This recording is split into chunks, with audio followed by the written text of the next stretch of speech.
খাবার হোক বা কোনো জিনিস, যে জিনিসটা যার কপালে থাকে সে তো সেই জিনিসটাই পাবে, তাই না? তো হ্যালো এভরিওয়ান, জিতুস মম কিচেনে তোমাদের আবারও স্বাগতম। আজ কিন্তু রান্না করে ফেলেছিলাম একেবারে ধামসা আলু দিয়ে খাসির মাংসের অসাধারণ একটা রেসিপি। তো চলো বেশি কথা না বাড়িয়ে কিন্তু রেসিপিতে চলে যাই। তো তার জন্য কিন্তু ফার্স্টেই আমি কিন্তু কড়াইতে তেল দিয়ে নিয়েছি এবং গোটা জিরা এবং তেজপাতা ফোড়নের জন্য ইউজ করেছি। তারপরে কিন্তু দেখতেই পাচ্ছ আমি বেশ খানিকটা পেঁয়াজ এখানে দিয়ে দিয়েছি। পেঁয়াজটা যখন এরকম একটা লালচে ভাব হয়ে আসবে, পুরোপুরি ব্রেস্তা না, তবে কাছাকাছি ব্রেস্তার মতো কিছুটা কাছাকাছি হবে, তখন কিন্তু আমি আগে থেকে একটা মশলা ব্লেন্ডারে করে রেখেছিলাম। এটা কিন্তু মাংসতে যে সাধারণত মশলা ইউজ করা হয় ওগুলোই, আদা রসুন পেঁয়াজ এবং জিরা শুকনো লঙ্কা এগুলো দিয়ে আমি একটা পেস্ট তৈরি করে নিয়েছি। তারপরে কিন্তু পরিমাণ মতো লবণ এবং হলুদ দিয়ে নিয়েছি কিছুটা। লবণের পরিমাণটা এই পর্যায়ে কিন্তু আমি একটু কম দিয়েছি, আমি এটা পরে অ্যাড করব। তো তারপরে কিন্তু ভালো করে আমি মশলাটাকে কষিয়ে নিয়েছি, আর মশলাটাকে কষিয়ে নিয়ে কিন্তু এ পর্যায়ে আমি মাংসটা অ্যাড করে দিচ্ছি। তবে একটা মজার ব্যাপার কি, তোমরা কিন্তু ভাবতে পারো দেখো একটু আগেই কিন্তু দিন ছিল আর এখন কিন্তু রাত হয়ে গেছে, বিষয়টা কি আসলে?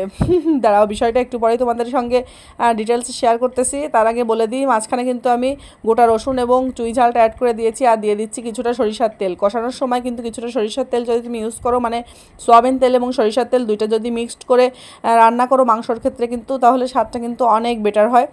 তো হঠাৎ করে দিন রাতের ব্যাপারটা কি হলো সেটা কিন্তু একটু বলি।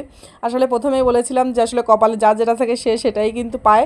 তো আজ কিন্তু আমার দেওর আর যার আসার কথা ছিল, তো ওদের জন্যই মেইনলি কিন্তু মাংসটা আনা হয়েছিল। তো আমি ওদের জন্য রান্না করা শুরু করেছি দিনের বেলা, মানে দুপুরবেলার দিকে রান্না করা শুরু করেছি। ওদের যেহেতু আসার কথা আছে, দুপুরে এসে খাওয়া দাওয়া করবে। তো আমি যখন মশলাটা কষানো হয়ে গেছে, মাংসটা দিব এই টাইমে খবর আসছে যে ওরা একটা কারণে মানে চলে গেছে, আসতে পারবে না।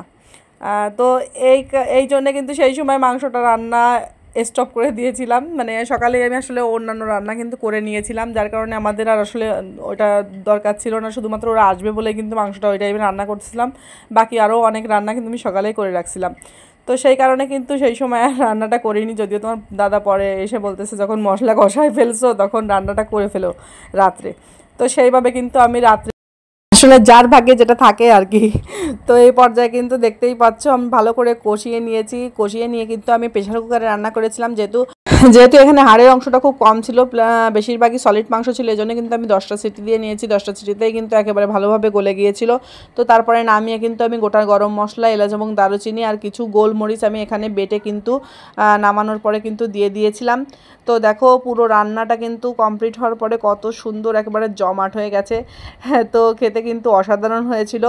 এইভাবে কিন্তু একবার হলেও রান্না করে খেয়ে দেখবা, আশা করি খুব ভালো লাগবে।